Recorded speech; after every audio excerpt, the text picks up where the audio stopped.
The FIFA World Cup 26 is coming to North America. Get closer to where business meets the beautiful game with a hospitality package featuring premium seats and entertainment. Get closer to wins on and off the pitch. Register interest at hospitality.fifa.com/interest. This holiday season is likely to be a roller coaster for logistics and manufacturing. But having the right staff in place can be easy when you choose Express Employment Professionals. They can handle everything to ensure you have the right size contract workforce. Go to expresspros.com. Solve your workforce challenges when you choose Express to support your hiring in a variety of roles, including two of our biggest areas, manufacturing and logistics. Visit expresspros.com today. That's expresspros.com.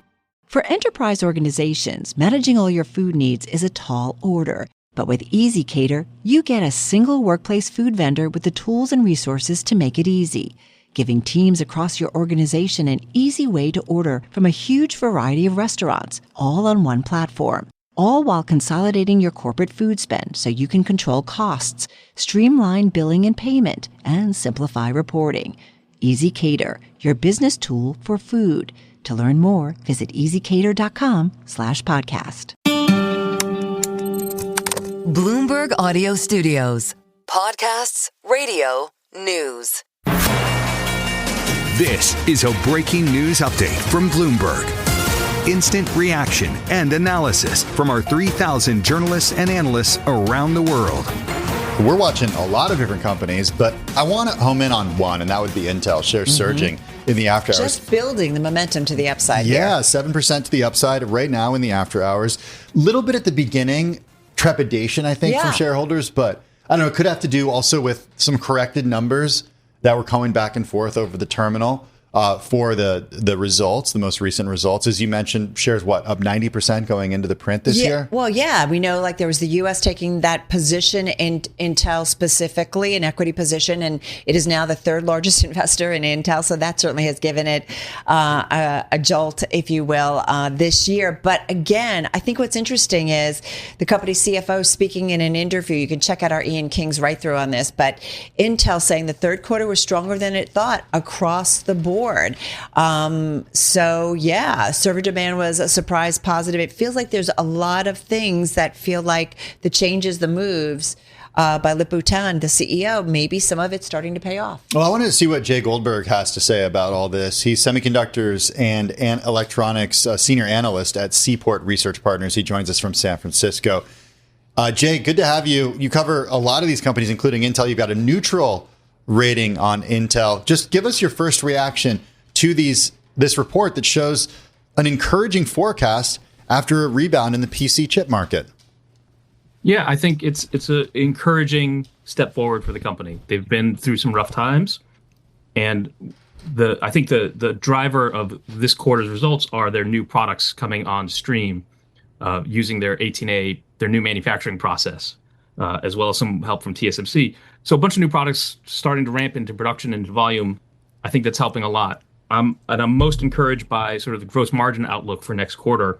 I haven't run through all my numbers, but it looks like it's much better than expected, which is important not just for the financial weight of that, but also it's a good indicator into how their manufacturing process is tracking. Go ahead, Carol. No, go ahead. I don't want to get you in trouble with compliance, but are you going to change your outlook, your rating on the stock? So I just upgraded it about a month ago from sell to neutral. And my concern here is more that big picture question you all were talking about earlier. As much as this quarter is good progress and we're seeing sort of tactically they're moving in the right direction, the looming question over the company is what are they going to do with the fabs? Last quarter, CEO Lip-Bu Tan said if they don't get a customer for Intel Foundry, an external customer for Foundry, they're going to stop doing advanced manufacturing. And I think that's one of these tough analyst calls because in the near term, if they stop doing that, it removes a lot of expense. Numbers go way up, stock goes up. It's a near term easy thing to do, but long term it's probably really bad for the company. And it's just hard to square that sort of long term forecast, multi-year forecast. So I'm still on the fence. Hey, one thing I want to just point out, Jay, is that it looks like they're talking about seeing a fourth quarter adjusted gross margin of 36.5%. Third quarter adjusted gross margin was 40% against an estimate of 36.1%. Is that the number you were looking for? Yeah, but there's a lot of adjustments in there, so I haven't worked through them all, to be honest. Okay. Hey, listen. This is a company that's been around for a long time. You know, you're entrenched in how you were, what you were, different executives coming in to try and right this ship. You know, it's a big ship to turn, while also facing lots of growing competition. Do you feel like it is in the right direction? I think it's too soon to tell. Okay. I really hope it's in the moving in the right direction, but it's too soon to tell.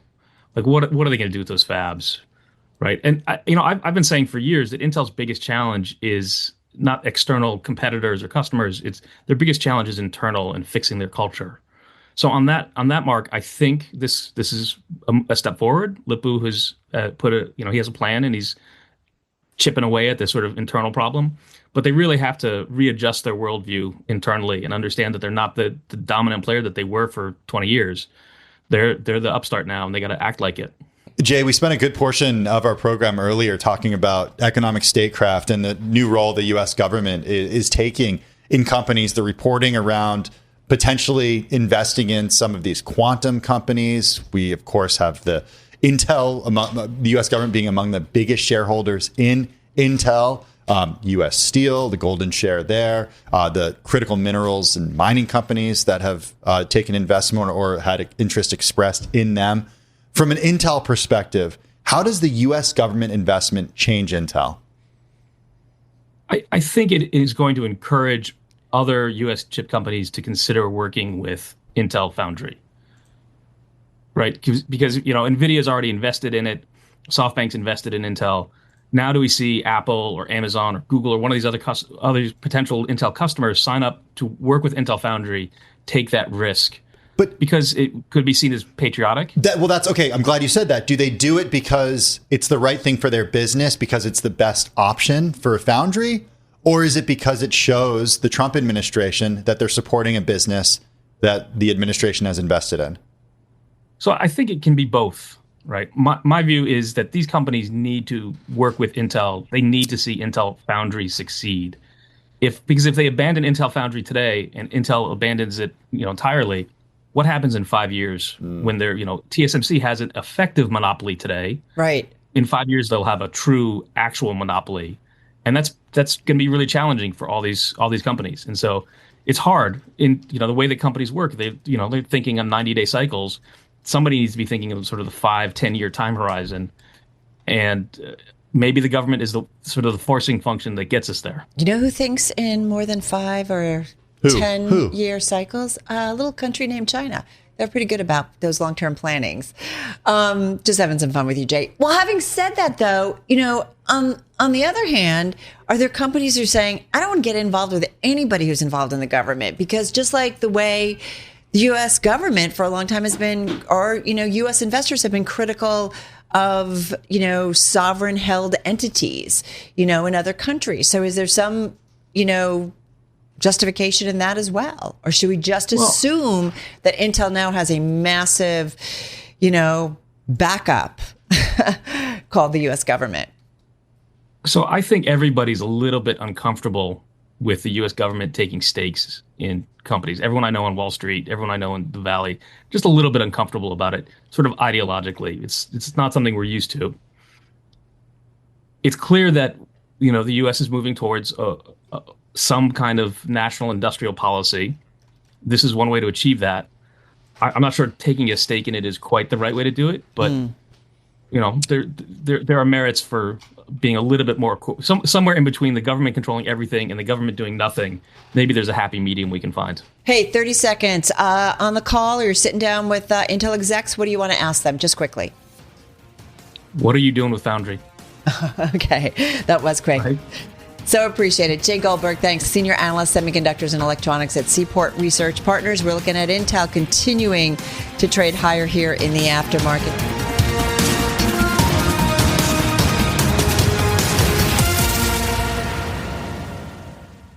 For enterprise organizations, managing all your food needs is a tall order. But with EasyCater, you get a single workplace food vendor with the tools and resources to make it easy. giving teams across your organization an easy way to order from a huge variety of restaurants, all on one platform. All while consolidating your corporate food spend so you can control costs, streamline billing and payment, and simplify reporting. EasyCater, your business tool for food. To learn more, visit easycater.com/podcast. This podcast is brought to you by FedEx, the new power move. Hey, you know those people in your office who are always pulling old school corporate power moves? Like the guy who weaponizes eye contact. He's confident. He's engaged. He's often creepy. It's an old school power move. But this alpha dog laser gaze won't keep your supply chain moving across borders. The real power move? Having a smart platform that keeps up with the changing trade landscape.